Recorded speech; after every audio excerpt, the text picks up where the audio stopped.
Hello students, എല്ലാവർക്കും ഒരിക്കൽ കൂടി സ്വാഗതം.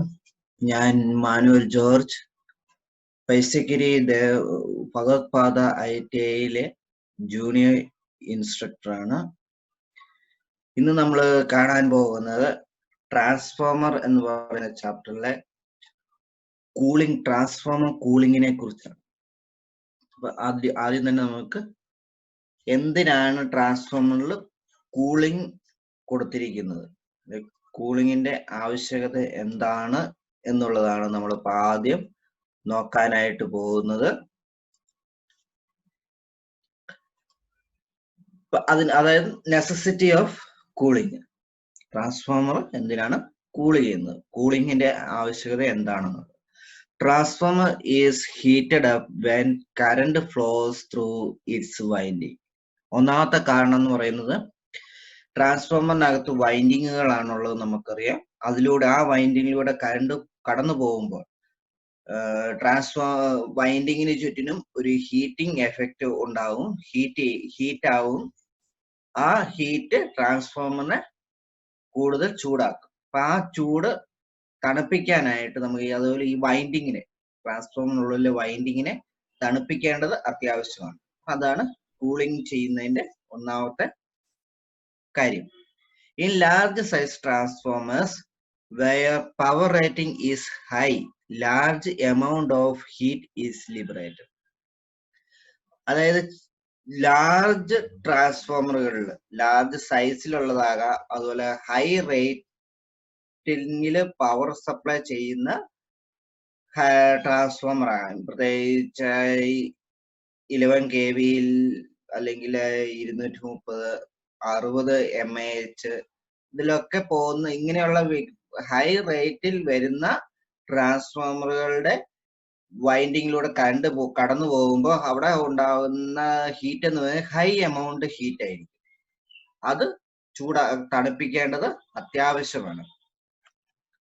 അതുകൊണ്ടൊക്കെയാണ് നമ്മൾ കൂളിംഗ് ട്രാൻസ്ഫോമർ കൂൾ ചെയ്യണം എന്ന് പറയുന്നതിന്റെ ഒരു കാരണം.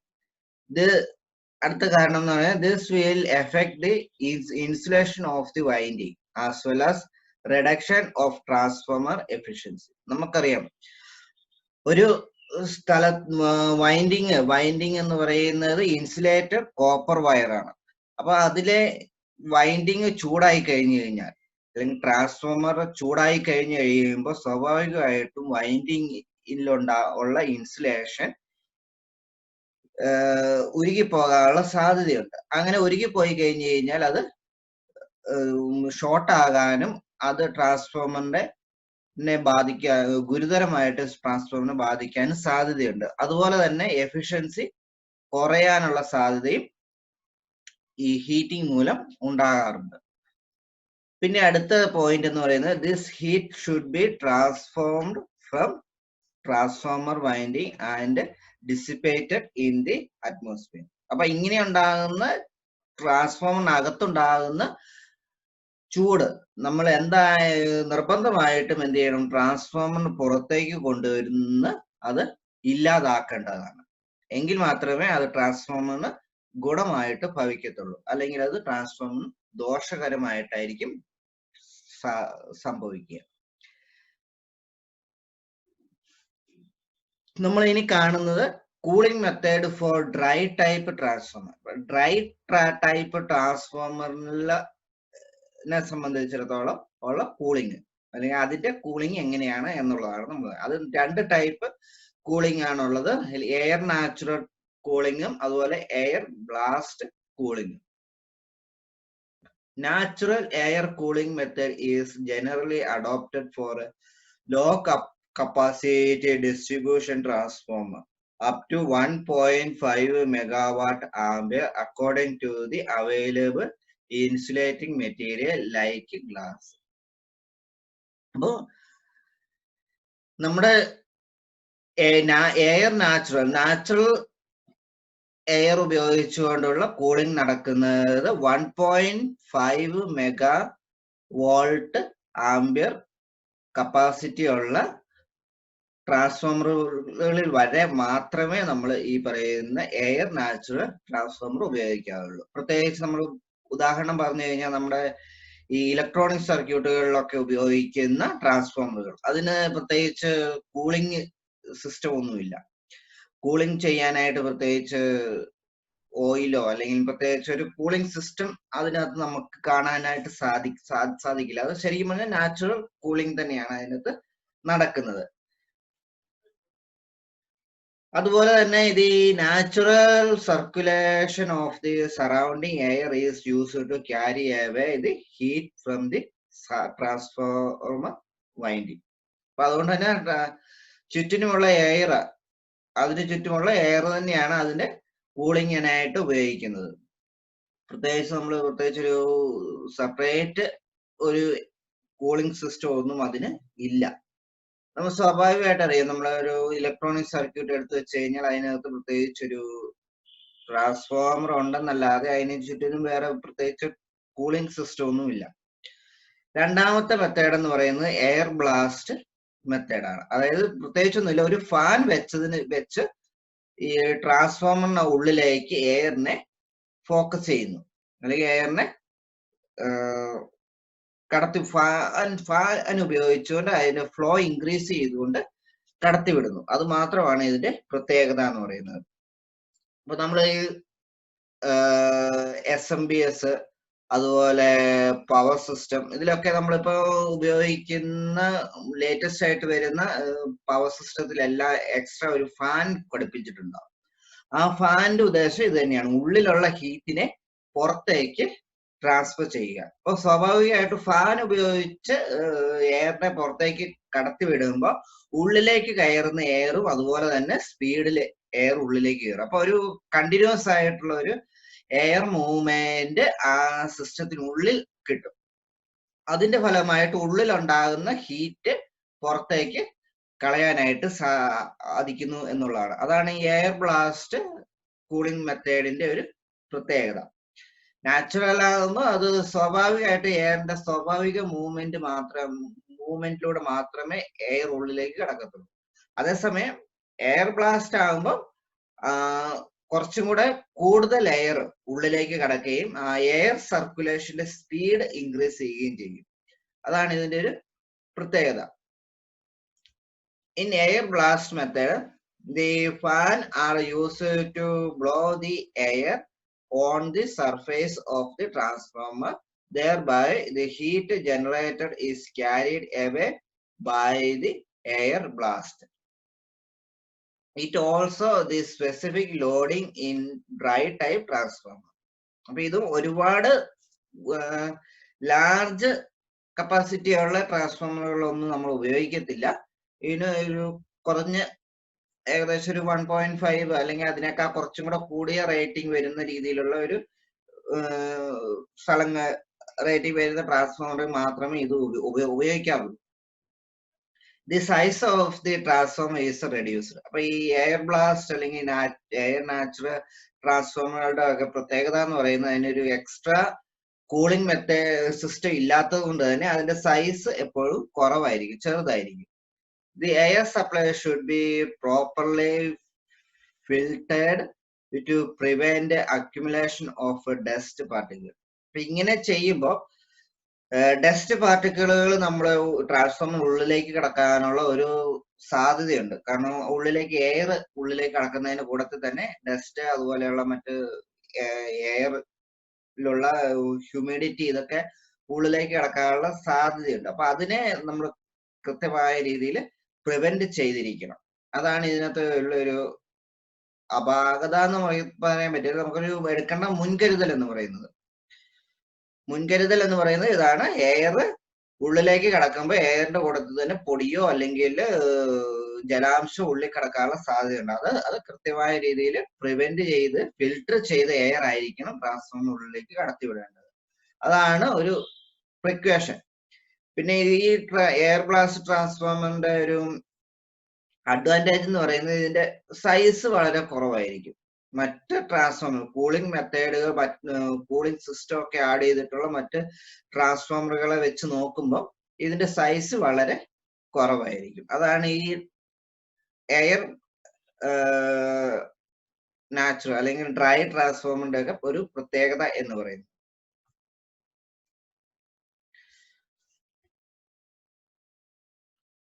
അതുപോലെ തന്നെ ഇനി നമുക്ക് നോക്കാനുള്ള cooling method four oil immersed transformer. അപ്പൊ രണ്ട് തരത്തിലുള്ള ട്രാൻസ്ഫോമർ കൂളിംഗ് ആണ് ഉള്ളത്.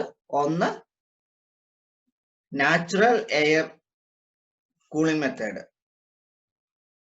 നാച്ചുറൽ രീതിയിലുള്ള കൂളിംഗ് എയർ മെത്തേഡ്, എയർ ഉപയോഗിച്ചുകൊണ്ട് നാച്ചുറൽ രീതിയിൽ കൂൾ ചെയ്യുന്നത്. അത് പ്രത്യേകിച്ചും ഡ്രൈ ടൈപ്പ് ട്രാൻസ്ഫോമറുകളാണ് അത് നടക്കുന്നത്. നമുക്ക് സാധാരണ മറ്റ് ട്രാൻസ്ഫോമറുകൾ നടക്കുന്നത്, മറ്റ് സാധാരണ രീതിയിൽ നമ്മൾ ഉപയോഗിക്കുന്ന ട്രാൻസ്ഫോമറുകളിൽ എല്ലാത്തിലും നടക്കുന്ന കൂളിംഗ് മെത്തേഡുകളാണ് ഇനി നമ്മൾ നോക്കാൻ പോകുന്നത്. അതിന് പ്രത്യേകിച്ചൊരു ഇതുണ്ട്, cooling method four oil immersed transformer. ബാക്കിയെല്ലാം തന്നെ ഓയിൽ ഇമേഴ്സ്ഡ്, അത് ഓയിലിനകത്താണ് ട്രാൻസ്ഫോമർ വൈൻഡിങ്ങുകൾ ഉണ്ടാവുക. അപ്പൊ അങ്ങനെയുള്ള ട്രാൻസ്ഫോമറുകളിൽ എങ്ങനെയാണ് കൂളിംഗ് നടത്തുന്നതെന്ന് നമുക്ക് നോക്കാം. അതിന് 6 ടൈപ്പ് കൂളിംഗ് മെത്തേഡുകളാണുള്ളത്. ഒന്നാമത്തെ എന്ന് പറയുന്നത് ഓയിൽ നാച്ചുറൽ, അതായത് ഓയിലിനകത്ത് മുക്കിയിടുന്നു, അത്രേ ഉള്ളൂ. ട്രാൻസ്ഫോമർ കോയിലുകൾ ഓയിലിനകത്ത് മുക്കി ഇടുന്നു, അതാണ് അതിനകത്തെ പ്രത്യേകത. രണ്ടാമത്തെ മെത്തേഡ് എന്ന് പറഞ്ഞാൽ ഓയിൽ നാച്ചുറൽ എയർ ഫോഴ്സ്ഡ്. പ്രത്യേകിച്ചൊന്നുമില്ല, ഒരു എക്സ്ട്രാ ഫാൻ വെച്ചിട്ട് ഇതിനകത്തേക്ക് ട്രാൻസ്ഫോമറിന് ഓയിലിനകത്തേക്ക് എയറിനെ സപ്ലൈ ചെയ്യുന്നു.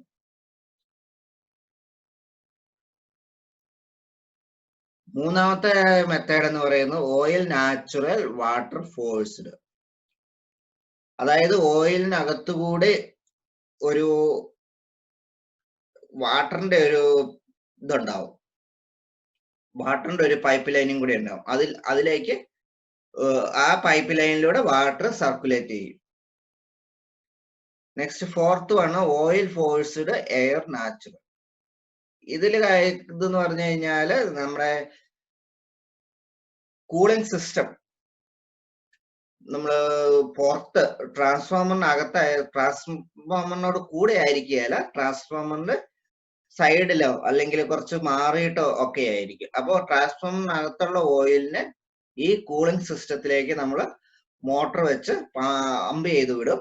ആ കൂളിംഗ് സിസ്റ്റത്തിൽ വേറൊരു ഫാൻ ഉണ്ടാവും. ആ ഫാൻ ഉപയോഗിച്ചുകൊണ്ട് ആ ഓയില് കൂൾ ചെയ്തതിനു ശേഷം തിരിച്ച് വീണ്ടും ഈ ട്രാൻസ്ഫോമറിനകത്തേക്ക് വരും. അഞ്ചാമത്തെ എന്ന് പറയുന്നത് oil forced air forced transformer. ഇതിനകത്ത് രണ്ടും ഇതും അതുപോലെ തന്നെയാണ്.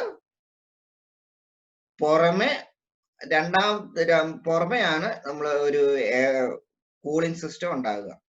അപ്പൊ ഇതും അതുപോലെ തന്നെ ഓയില് ഫോഴ്സ് ചെയ്ത് ആ കൂളിംഗ് സിസ്റ്റത്തിലേക്ക് കൊണ്ടുവരുന്നു.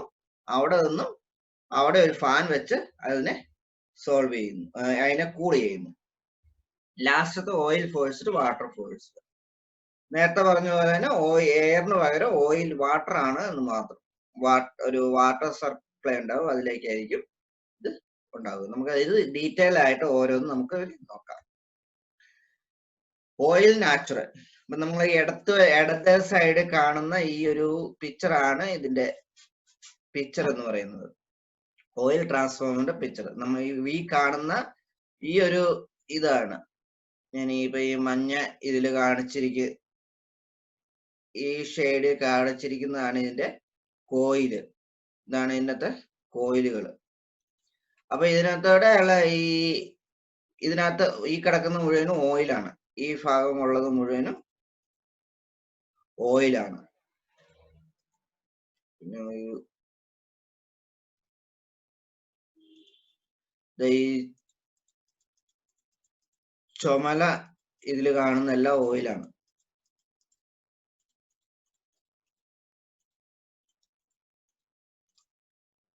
ഇവിടെ എല്ലാം ഉള്ളത് ഓയിലാണ്.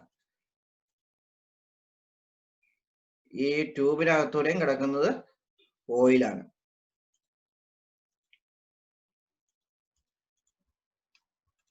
ഇതെല്ലാം ഓയിലാണ്.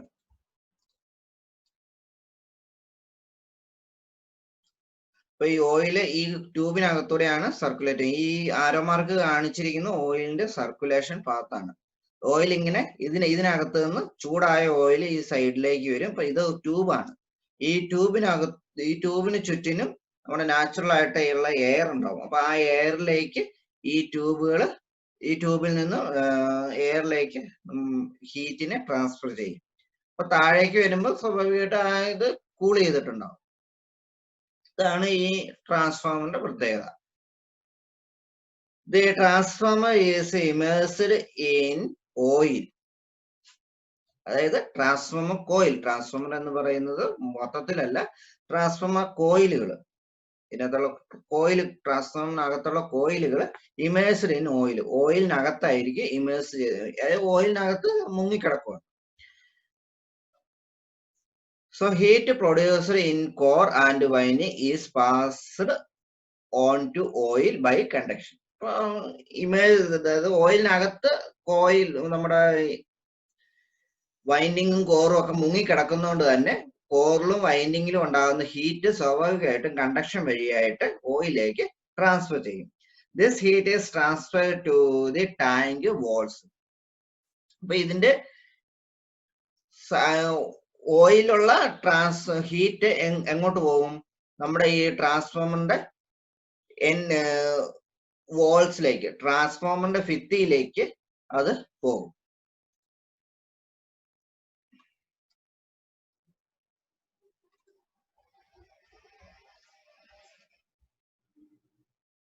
അപ്പൊ ഇവിടെയുള്ള ഇതിന്റെയൊക്കെ ഇതെന്ന് പറയുന്നത് ഇങ്ങോട്ട് ഇതിന്റെ ചുറ്റിനുമുള്ള ഭിത്തികളിലേക്കായിരിക്കും പോവുക. ഇങ്ങോട്ടൊക്കെയുള്ള ഭിത്തികളൊക്കെ ഉണ്ട്. അപ്പൊ ഈ ഭിത്തിയിലൊക്കെ ഒരു മെറ്റൽ ഫ്രെയിമിനകത്താണ് നമുക്കറിയാം. അപ്പൊ അതിന്റെ ഭിത്തിയുടെ ആ സൈഡിലേക്ക്, ഫ്രെയിമിന്റെ സൈഡിലേക്ക് ഇതിലെ ഹീറ്റ് ട്രാൻസ്ഫർ ആകും. അതാണ് ഇവിടെ പറഞ്ഞിരിക്കുന്നത്. This heat is transfer to the tank walls from the heated oil where it is taken away in the surrounding air. അപ്പൊ ഇതിന്റെ സൈഡിലേക്ക് മുട്ടുമ്പോൾ സ്വാഭാവികമായിട്ടും എന്ത് ചെയ്യും? ചുറ്റുമുള്ള എയർ ചൂടാകും. ഈ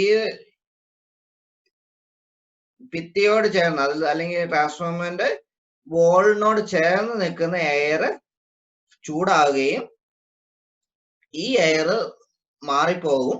അതിനുശേഷം പുതിയ എയർ വരും. അങ്ങനെ എന്ത് ചെയ്യും? ഈ ഓയിലിനകത്തുള്ള ഹീറ്റ് സറൗണ്ടിങ്ങിലേക്ക് ട്രാൻസ്ഫർ ആകും. Fine tubes and external radiator are used to cool the oil by natural circulation of air. അപ്പൊ ഇതിനായിട്ട് നമ്മൾ സാധാരണ ഫൈൻസ് എന്ന് പറഞ്ഞാൽ നമ്മുടെയൊക്കെ ട്രാൻസ്ഫോമർ കാണാം, ഒരു ഷീറ്റ് പോലെയുള്ള ഭാഗം, അതാണ് ഫൈന്. അതുപോലെ ട്യൂബുകളായിരിക്കും ചിലപ്പോൾ ഉണ്ടാവുക. ഇപ്പൊ ഈ പിക്ചറിൽ കാണുന്ന പോലെയുള്ള ട്യൂബുകളായിരിക്കും ചിലപ്പോൾ ഉണ്ടാവുക. ഇതുപോലത്തെ ട്യൂബുകളായിരിക്കും ചിലപ്പോൾ ഉണ്ടാകുക. അല്ലെങ്കിൽ എക്സ്റ്റേണൽ റേഡിയേറ്റർ. ഇത് കൂടാതെ വേറൊരു എക്സ്റ്റേണൽ റേഡിയേറ്റർ നമുക്ക് ഉപയോഗിക്കാം. അതിലൂടെ ആയിരിക്കും അങ്ങനെ നമുക്ക് ഈ പറയുന്ന നാച്ചുറൽ സർക്കുലേഷൻ ഓഫ് എയർ വഴിയായിട്ട് നമുക്ക് ഇതിനെ ഹീറ്റ് ചെയ്യാൻ പറ്റും, റിമൂവ് ചെയ്യാനായിട്ട് സാധിക്കും. This method are also called oil natural and air natural method. അപ്പൊ ഇതിനെ നമുക്ക് ഓയിൽ നാച്ചുറൽ എന്നും എയർ നാച്ചുറൽ മെത്തേഡ് എന്നും നമുക്ക് പറയാനായിട്ട് സാധിക്കുന്നതാണ്. Transformer of 200 kilovolt ampere above capacity are cooled by this method. അപ്പൊ 200 kilovolt ആംപിയറിനേക്കാൾ കൂടുതൽ കപ്പാസിറ്റി ഉള്ള ട്രാൻസ്ഫോമറുകളാണ് സാധാരണ രീതിയിൽ ഈ രീതിയിൽ കൂൾ ചെയ്യാനായിട്ട് ഉപയോഗിക്കുന്നത്. The area of the tank is increased by using cooling tubes. അപ്പൊ നമുക്ക് ടാങ്കിന്റെ ഏരിയ കൂളിംഗ് ട്യൂബ്സോ അല്ലെങ്കിൽ റേഡിയേറ്റർ ട്യൂബ്സോ ഒക്കെ ഉപയോഗിച്ചുകൊണ്ട് ഇൻക്രീസ് ചെയ്യാനായിട്ട് സാധിക്കും. ടാങ്കിന്റെ ഏരിയ എന്ന് പറയുന്നത് ഇത്രേ ഉള്ളൂ. കൂളിംഗ് ഏരിയ നമുക്ക് ഇൻക്രീസ് ചെയ്യാനായിട്ട് സാധിക്കും എന്നാണ്. അതിനനുസരിച്ച് കൂടുതൽ പെട്ടെന്ന് ഓയിൽ കൂളിംഗ് ചെയ്യുന്ന ആ പ്രോസസ്സ് ഇൻക്രീസ് ചെയ്യും. അടുത്ത മെത്തേഡ് എന്ന് പറയുന്നത് ഓയിൽ നാച്ചുറൽ എയർ ഫോഴ്സ്ഡ് മെത്തേഡാണ്. നിങ്ങൾ പിക്ചറിൽ കാണുന്ന പോലെ തന്നെയാണ്. നമ്മൾ നേരത്തെ കണ്ട ആ ഒരു ട്രാൻസ്ഫോമറിന്റെ അതേ കൺസ്ട്രക്ഷൻ തന്നെയാണ്. വ്യത്യാസം എന്ന് പറയുന്നത് ഇത്രേ ഉള്ളൂ. പുറത്തേക്ക് വരുന്ന കൂളിംഗ് ട്യൂബുകളുടെ ആ സൈഡിൽ ഒരു ഫാൻ വെച്ചിട്ടുണ്ടാവും. അതാണ് മെയിൻ ആയിട്ടുള്ള ഡിഫറൻസ് എന്ന് പറയുന്നത്. The tank is made hollow and compressed air is blown into the hollow space to cool the transformer. The oil circulates inside and takes heat to the tank walls. This method is effective and can be used for a large rating transformers. നമ്മുടെ സബ്സ്റ്റേഷനിലൊക്കെ ഇരിക്കുന്ന large rating ഉള്ള ട്രാൻസ്ഫോമറുകളിലെല്ലാം തന്നെ നമുക്ക് കാണാൻ സാധിക്കും. ഇതുപോലെ ഒരു external fan കൊടുത്ത് ട്രാൻസ്ഫോമറിന്റെ പുറത്തായിട്ടൊരു ഫാനും കൂടെ കൊടുത്തിട്ടുള്ള രീതിയിലായിരിക്കും ഉണ്ടാകുക. ഓയിൽ നാച്ചുറൽ ഫോഴ്സ്ഡ് മെത്തേഡ് എന്നാണ് ഇതിന് പറയുന്നത്. അത് oil natural water forced. Copper coils or pipes are used to force the cool water. അപ്പൊ ഇതിനകത്ത് കോപ്പർ കോയിൽസോ അല്ലെങ്കിൽ പൈപ്പുകളോ ആണ് നമ്മൾ കൂൾ വാട്ടർ സർക്കുലേറ്റ് ചെയ്യാൻ വേണ്ടിയിട്ട് ഉപയോഗിക്കുന്നത്. These coils are fitted above the core but below the oil surface. അപ്പൊ ഇത് ഈ കോയിലുകൾ അല്ലെങ്കിൽ ഈ കോയിലുകൾ അല്ലെങ്കിൽ എന്താ പറയാ കോപ്പറിന്റെ ഈ പൈപ്പുകൾ ഫിറ്റ് ചെയ്തിട്ടുള്ളത് ട്രാൻസ്ഫോമറിന് ഉള്ളിലാണ്. അതായത് ഇതിന്റെ ട്രാൻസ്ഫോമറിന്റെ ഇതിപ്പോ ട്രാൻസ്ഫോമർ ആണെങ്കിൽ ഇതിന്റെ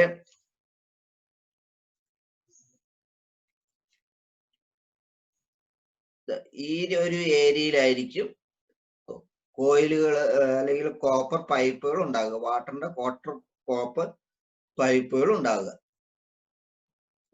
ഇങ്ങനെ ട്രാൻസ്ഫോമർ ഉള്ളിലായി ഞാൻ ഈ വരയ്ക്കുന്ന ആണ് അത്. ഇതിന്റെ ഉള്ളിലായിരിക്കും അത് ഉണ്ടാകുക. അതുപോലെ തന്നെ താഴെയും ചിലപ്പോൾ കാണും. അപ്പൊ ഈ രീതിയിലായിരിക്കും ഉണ്ടാകുക. ഓയിലിനകത്ത് തന്നെ ആയിരിക്കും ഈ പറയുന്ന ഇത് ഉണ്ടാകുന്നത്. കോപ്പർ പൈപ്പുകൾ ഉണ്ടാകുക. ആ പൈപ്പിനകത്തുകൂടിയാണ് നമ്മൾ വാട്ടറിനെ പമ്പ് ചെയ്തുകൊണ്ടിരിക്കുന്നത്. The cold water which is forced through the coils of pipes provides the additional cooling where natural water head is available. അത്രേ ഉള്ളൂ. നമ്മൾ ഒന്നെങ്കിൽ നമുക്ക് പുറമെ നാച്ചുറൽ ആയിട്ടൊരു വാട്ടർ സപ്ലൈ ഉണ്ടെങ്കിൽ അതുമായിട്ട് നമുക്ക് കണക്ട് ചെയ്ത് കഴിഞ്ഞാൽ ഒരു സർക്കുലേറ്റിംഗ് വാട്ടർ ഫോഴ്സ് മൂവ്മെന്റ് കിട്ടും. അത് ഒന്നും കൂടി അതിന്റെ കൂളിംഗ് എഫക്റ്റ് ഒന്നും കൂടി ഇൻക്രീസ് ചെയ്യിക്കും. ഇതാണ് അതിൻ്റെ ഒരു പ്രത്യേകത. This method is very cheap. ഈ രീതിയിലുള്ള മെത്തേഡ് എന്ന് പറയുന്നത് വളരെ ചീപ്പാണ്. നമുക്കറിയാം വെള്ളം എന്ന് പറയുന്നത് ഒരു പ്രത്യേകിച്ചൊരു ഇത് ഉള്ള എന്താ പറയാ ചെലവുള്ള കാര്യമല്ല. മറ്റേതാണെങ്കിൽ ഫാനൊക്കെ വെക്കുകയാണെങ്കിൽ ഇലക്ട്രിസിറ്റി കൊടുക്കണം. അപ്പൊ ഇലക്ട്രിസിറ്റിയുടേതായ ചെലവ് വരും. ഇതാകുമ്പോൾ നാച്ചുറൽ സോഴ്സിൽ നിന്നുള്ള വാട്ടർ സപ്ലൈ ആണെങ്കിൽ പിന്നെ നമുക്ക് നോക്കേണ്ട ആവശ്യമില്ല. ജസ്റ്റ് കണക്ട് ചെയ്ത് വെച്ചാൽ മാത്രം മതി. ഫ്ലോ വാട്ടർ അതിനകത്തൂടെ കണ്ടിന്യൂസ് ആയിട്ട് ഫ്ലോ ചെയ്തോളും. പക്ഷെ ഇതിനകത്തൊരു ഡിസഡ്വാൻറ്റേജ് ഉണ്ട്. അതെന്ന് പറയുന്നത് in case of water leakage the water may contaminate the oil reducing the dielectric strength of oil.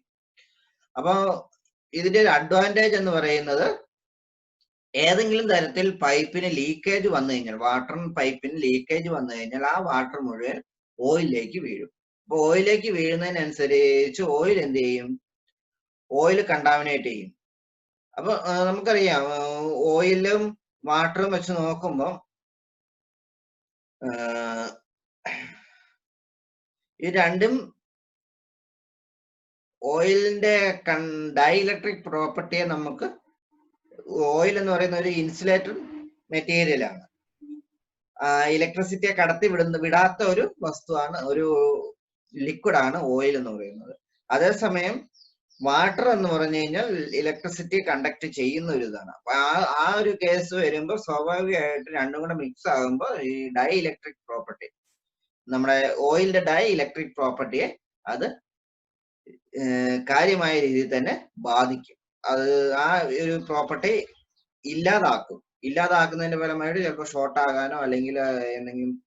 അതുപോലെ തന്നെ വാട്ടർ, ഇത് ഉള്ളിൽ ഉപയോഗിക്കുന്ന മെറ്റലാണ്. മെറ്റൽ ആകുമ്പോൾ മെറ്റലിലേക്ക് വാട്ടറിന്റെ ഒരു ഇതും കൂടെ വന്നു കഴിഞ്ഞാൽ വാട്ടറിന്റെ സാന്നിധ്യം കിട്ടിക്കഴിഞ്ഞാൽ അത് തുരുമ്പ് പിടിക്കാനൊക്കെയുള്ള സാധ്യതയുണ്ട്. അത് ക്ഷയിച്ചു പോകാനുള്ള ഒക്കെ സാധ്യതകളുണ്ട്. അപ്പൊ ഇതാണ് ഇതിന്റെ ഒരു ഡിസ്അഡ്വാൻറ്റേജ് എന്ന് പറയുന്നത്.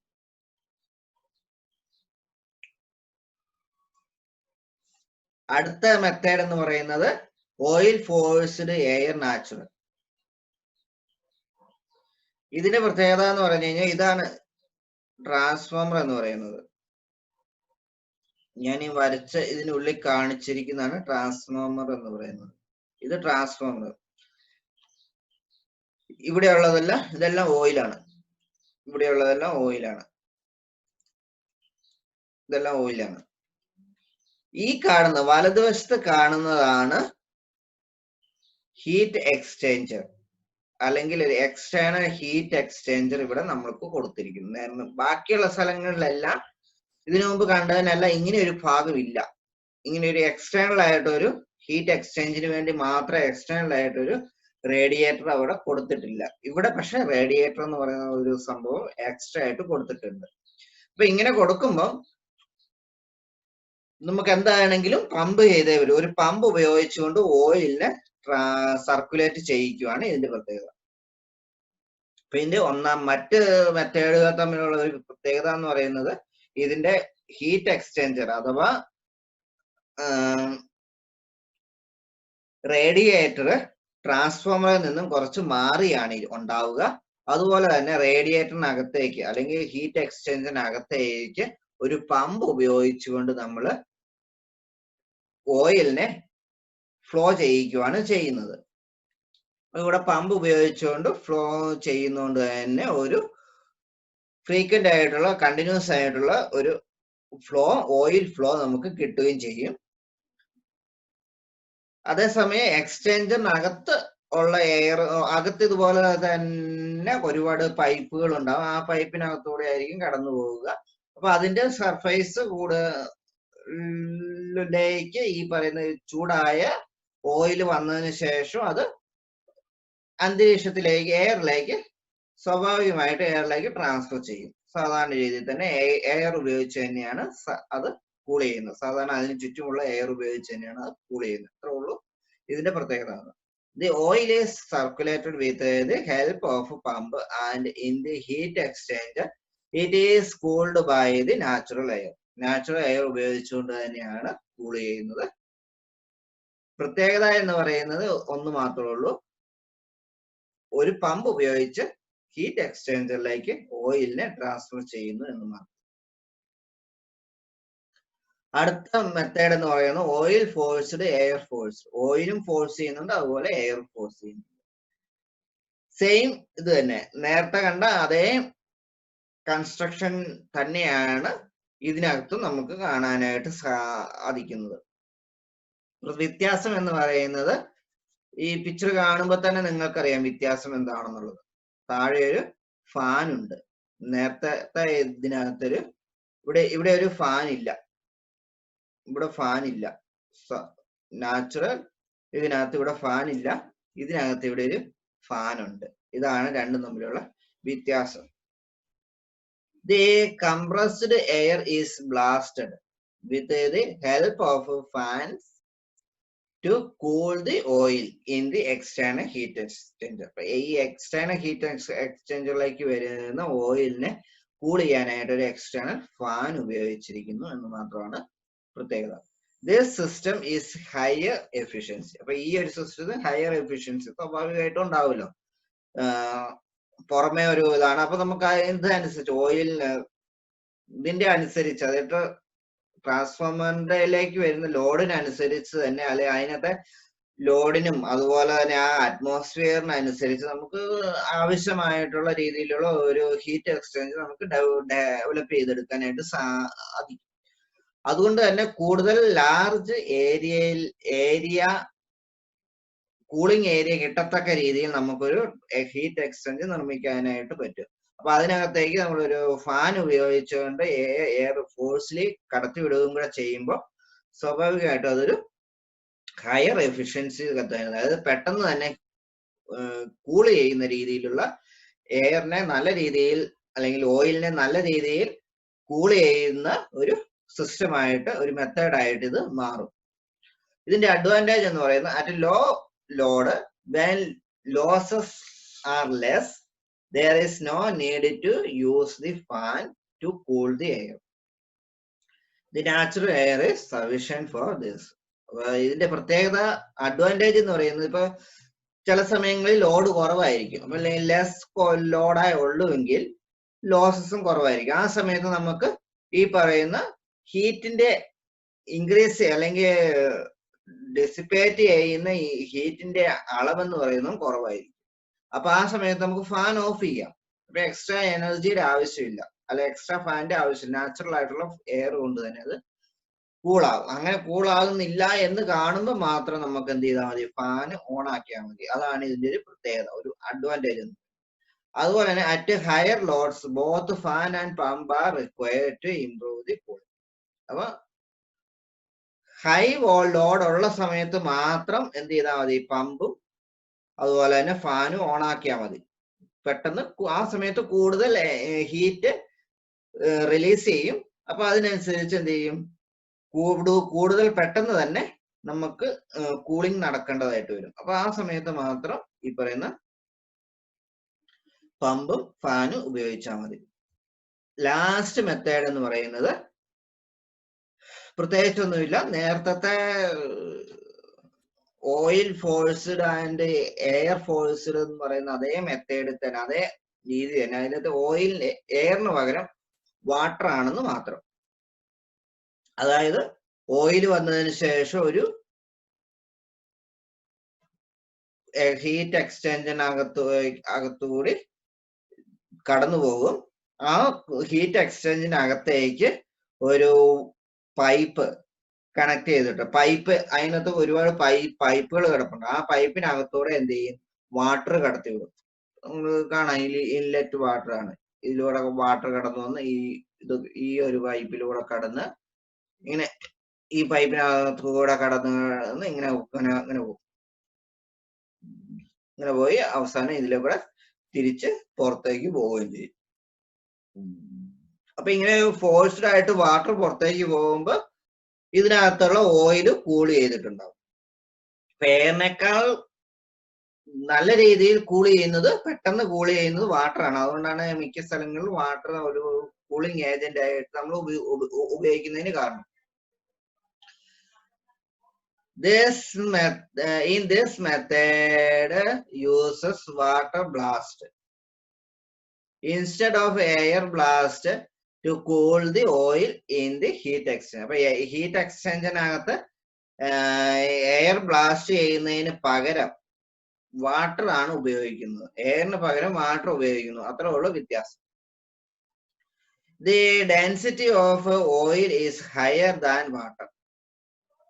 അപ്പൊ വാട്ടറിന്റെ ഡെൻസിറ്റി എന്ന് പറയുന്നത് ഹയർ ദാൻ ഓയിലാണ്. അപ്പൊ എന്ത് ചെയ്യും, ഓയിലായതുകൊണ്ട് തന്നെ so that oil can mix with water in case of leakage. അപ്പൊ എന്തെങ്കിലും സംഭവിച്ചിപ്പോ വാട്ടറിന്റെ പൈപ്പിന് ലീക്കേജ് വന്നു, സ്വാഭാവികമായിട്ടും എന്ത് ചെയ്യും, ഓയിലിനകത്തേക്ക് വാട്ടർ മിക്സ് ആവും.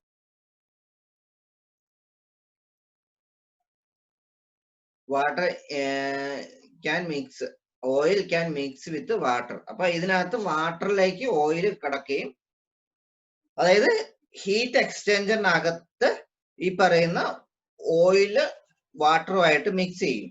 പക്ഷെ അതേസമയം ആ മിക്സ് ആയ ഓയില് എങ്ങോട്ട് പോയില്ല, ട്രാൻസ്ഫോമറിനകത്തുള്ള ഓയിലേക്ക് പോകത്തില്ല.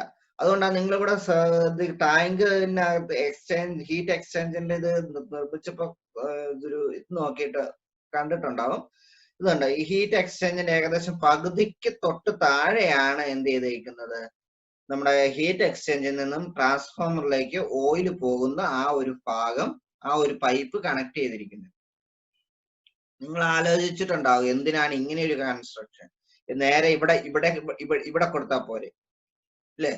അപ്പൊ അങ്ങനെ കൊടുക്കാത്തതിന് കാരണം ഈ ഒരു ഇതാണ്. ഇൻ കേസ് ഇതിനകത്തുള്ള പൈപ്പിന് ഏതെങ്കിലും കാരണവശാൽ ലീക്ക് വന്നു കഴിഞ്ഞാൽ ആ ലീക്ക് വന്നു കഴിയുമ്പോൾ എന്ത് ചെയ്യും? സ്വാഭാവികമായിട്ടും വെള്ളം താഴെ വീഴും. അപ്പൊ വെള്ളം വീണാല്, ഈ ഓയിലിനകത്തേക്ക് വെള്ളം വീണാൽ ഇതാ ഇവിടം വരെ വെള്ളം നിറഞ്ഞാലും വെള്ളം ഞാൻ പറഞ്ഞ ഡെൻസിറ്റി, വെള്ളത്തിന്റെ ഡെൻസിറ്റി എന്ന് പറയുന്നത് ഓയിലിനേക്കാൾ കൂടുതലാണ്. അപ്പൊ അത് സ്വാഭാവികമായിട്ടും എന്ത് ചെയ്യും? ഓയിലിന്റെ അടിയിലാണ് വെള്ളം കിടക്കുക. രണ്ടും തമ്മിൽ കൂടി മിക്സ് ചെയ്യത്തില്ല, പകരം എന്ത് ചെയ്യും? ഒന്നിന് മേലെ ഒന്നായിട്ടാണ് ഓയിലും വാട്ടറും കിടക്കുക. അപ്പൊ വാട്ടർ എവിടെയായിരിക്കും? വാട്ടർ ഓയിലിന്റെ അടിയിലായിരിക്കും കിടക്കുക. അപ്പൊ അങ്ങനെ കിടക്കുമ്പം ഓയിൽ ഇതാ ഇവിടെ ലീക്ക് ആയി കഴിഞ്ഞാൽ ഓയിൽ എങ്ങോട്ട് വരും? ഇത് ഇങ്ങോട്ട് വരും, ഇതിന്റെ അടിയിൽ കിടക്കും. അപ്പൊ ഈ അടിയിൽ കിടക്കുമ്പോൾ ഏകദേശം ഒരു പകുതിക്ക് മേലെ അല്ലെങ്കിൽ പകുതിക്ക് അല്ലെങ്കിൽ ഒരു കാൽഭാഗം അല്ലെങ്കിൽ ഒരു കാൽ ടാങ്കോളം ആയാൽ പോലും എന്ത് ചെയ്യുന്നില്ല? ഈ പറയുന്ന ഓയില്, ഈ വാട്ടർ എങ്ങോട്ട് പോയാല ട്രാൻസ്ഫോമറിനുള്ളിലേക്ക് പോകത്തില്ല. അപ്പൊ ട്രാൻസ്ഫോമറിന്റെ ഉള്ളിലെ ഓയിൽ എന്ത് ചെയ്യും? അത് പ്യുവർ ഓയിൽ ആയിട്ട് തന്നെ കിടക്കും. ആ ഓയിലിന് യാതൊരു വിധത്തിലുള്ള ഇംപ്യൂരിറ്റീസും ഉണ്ടാവത്തില്ല. അതാണ് ഇതിന്റെ ഒരു പ്രത്യേകത. ഒരു അഡ്വാൻറ്റേജസ് വേണമെങ്കിൽ നമുക്ക് പറയാം. അതുകൊണ്ട് the density of oil is higher than water, so that oil can mix with water. Oil mix with വാട്ടറുമായിട്ട് വേണമെങ്കിൽ മിക്സ് ചെയ്യാം. But in case of leakage ഉണ്ടായ വാട്ടറുമായിട്ട് ഓയിൽ മിക്സ് ആണ്. But water cannot be mixed with oil. Water എന്ത് ചെയ്യില്ല? ഒരു കാരണവശാലും ഓയിലുമായിട്ട് മിക്സ് ചെയ്യില്ല. അതാണ് ഇതിന്റെ പ്രത്യേകത.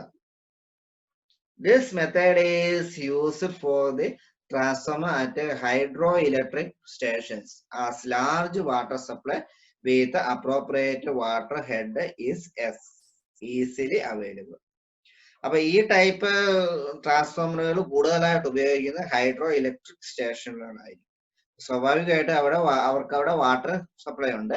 അപ്പൊ ആ സപ്ലൈയിൽ നിന്ന് ഒരു കണക്ഷൻ എടുത്ത് ഇത് ഈ ട്രാൻസ്ഫോമർ കൂളിംഗിലേക്ക്, ഹീറ്റ് എക്സ്ചേഞ്ചിലേക്ക് കണക്ട് ചെയ്ത് കഴിഞ്ഞാൽ സ്വാഭാവികമായിട്ടും അത് നടന്നോളും. എക്സ്ട്രാ ചെലവൊന്നും അവിടെ ആവശ്യമില്ല. അപ്പൊ അതാണ് സാധാരണ മെയിൻ ആയിട്ട് ഉപയോഗിക്കുന്നത്. ഹൈഡ്രോ ഇലക്ട്രിക് പവർ സ്റ്റേഷനുകളാണ് ഇത് ഉപയോഗിക്കുന്നത്. അതുപോലെ it is suitable for transformer having rating greater than 30 megavolt ampere. അപ്പൊ 30 മെഗാവോൾട്ട് ആംപിയറിനേക്കാൾ കൂടുതൽ റേറ്റിംഗ് വരുന്ന കപ്പാസിറ്റി ഉള്ള ട്രാൻസ്ഫോമറിലും നമുക്ക് ഈ കൂളിംഗ് മെത്തേഡുകൾ ഉപയോഗിക്കാം. അത്രയും എഫക്റ്റീവ് ആണ് ഇത്. അതുപോലെ നമുക്ക് ഇനി പറയാനുള്ളത് advantage of oil immersed transformer. Oil immersed transformer അതാണ് നമ്മളിപ്പോ പറഞ്ഞുകൊണ്ടിരുന്നത്. ഓയിൽ ഇമേഴ്സ്ഡ് ട്രാൻസ്ഫോമറിന്റെ കൂളിംഗ് സിസ്റ്റം ആണ് നമ്മൾ പറഞ്ഞുകൊണ്ടിരുന്നത്. അപ്പൊ അതിന്റെ ഒരു അഡ്വാൻറ്റേജ്, ഓയിൽ ഇമേഴ്സ്ഡ് ട്രാൻസ്ഫോമറുകളാണ് ഇപ്പോൾ വൈഡ് ആയിട്ട് ഉപയോഗിക്കുന്നത്. അപ്പൊ അങ്ങനെ ഉപയോഗിക്കണമെങ്കിൽ അതിന് കുറച്ച് അഡ്വാൻറ്റേജസ് ഉണ്ടാവില്ല. അത് എന്തൊക്കെയാണ് നമുക്കൊന്ന് നോക്കാം. The oil increases the insulating strength because it acts as an insulating medium.